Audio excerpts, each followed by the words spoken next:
अगर मैं आपसे कहूँ कि बिना किसी महंगी कोचिंग के सिर्फ सही रणनीति से आप IELTS क्लियर कर सकते हैं और विदेश में पढ़ने का सपना पूरा कर सकते हैं, तो क्या आप यकीन करेंगी?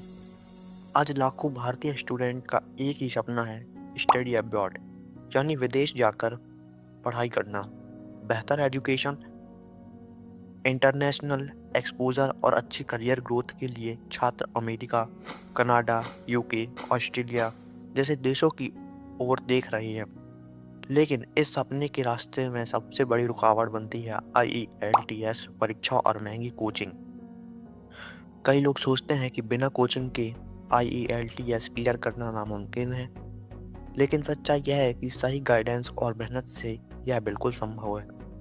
IELTS यानी international English language testing system एक ऐसी परीक्षा है जो आपकी अंग्रेजी भाषा की क्षमता को जांचती है।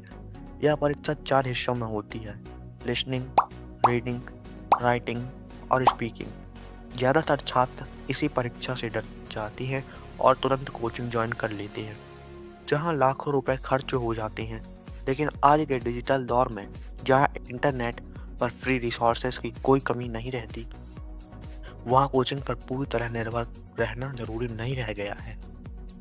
अगर हम सच में समझे तो IELTS कोई रटने वाली परीक्षा नहीं है, बल्कि यह आपकी रोज़मर्रा की अंग्रेजी को परखती है। अगर आप रोज़ थोड़ा थोड़ा इंग्लिश चुनें, पढ़ें, लिखें और बोलें, तो आप खुद को इस परीक्षा के लिए तैयार कर सकते हैं। सबसे पहले बात करते हैं लिसनिंग की। लिसनिंग के लिए ज़रूरी है कि आप रोज़ इंग्लिश ऑडियो सुनें, जैसे न्यूज़, पॉडकास्ट या इंटरव्यू। इससे न सिर्फ आपकी सुनने की क्षमता बढ़ेगी, बल्कि अलग अलग एक्सेंट समझने में भी मदद मिलेगी। अब आते हैं रीडिंग सेक्शन पर। रीडिंग में सबसे ज़रूरी चीज़ है समय प्रबंधन और समझ। रोज़ इंग्लिश आर्टिकल, ब्लॉग या न्यूज़ पढ़ने से आपकी स्पीड और वोकेबलरी दोनों बेहतर होगी। यहाँ कोचिंग से ज़्यादा ज़रूरी है रोज़ की प्रैक्टिस। राइटिंग सेक्शन में छात्र सबसे ज़्यादा परेशान होते हैं, लेकिन अगर आप रोज छोटे पैराग्राफ और निबंध लिखने की आदत डाल लें और अपनी गलतियों को खुद सुधारें, तो आप धीरे धीरे बेहतर हो सकते हैं। स्पीकिंग के लिए सबसे बड़ी समस्या होती है डर और झिझक, लेकिन सच्चाई यह है कि IELTS स्पीकिंग कोई भाषण प्रतियोगिता नहीं है, बल्कि एक सामान्य बातचीत होती है। अगर आप रोज शीशे के सामने, दोस्त के साथ या खुद से इंग्लिश में बात करने की आदत डाल लें, तो आपका आत्मविश्वास अपने आप बढ़ेगा। याद रखिए, IELTS में आपकी अंग्रेजी की शुद्धता से ज़्यादा आपकी स्पष्टता और आत्मविश्वास देखा जाता है।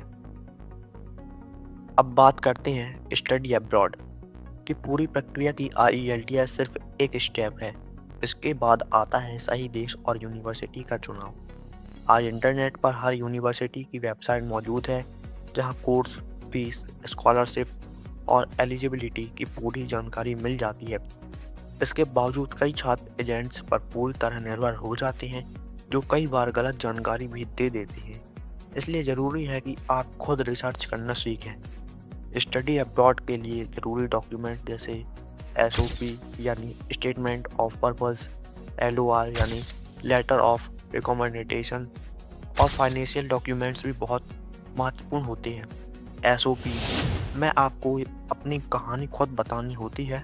आप कौन हो, क्यों विदेश में पढ़ना चाहते हैं और भविष्य में क्या करना चाहते हैं।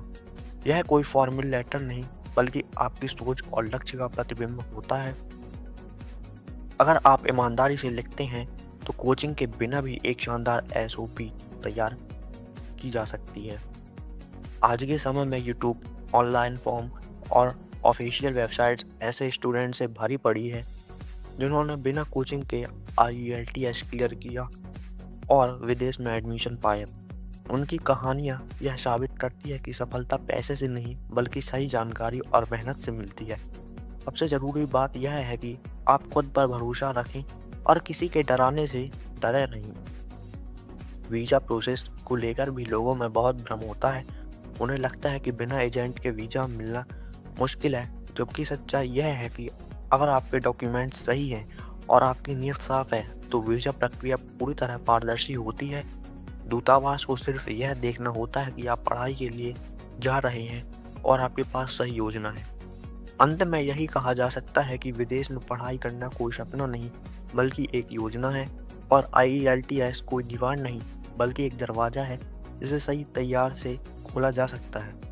अगर आप रोज़ थोड़ा-थोड़ा सीखते रहे, फ्री रिसोर्सेज़ का सही इस्तेमाल करें और खुद पर भरोसा रखें, तो बिना कोचिंग के भी आप न सिर्फ IELTS क्लियर कर सकते हैं, बल्कि अपने स्टडी अब्रॉड के सपने को भी हकीकत बना सकते हैं।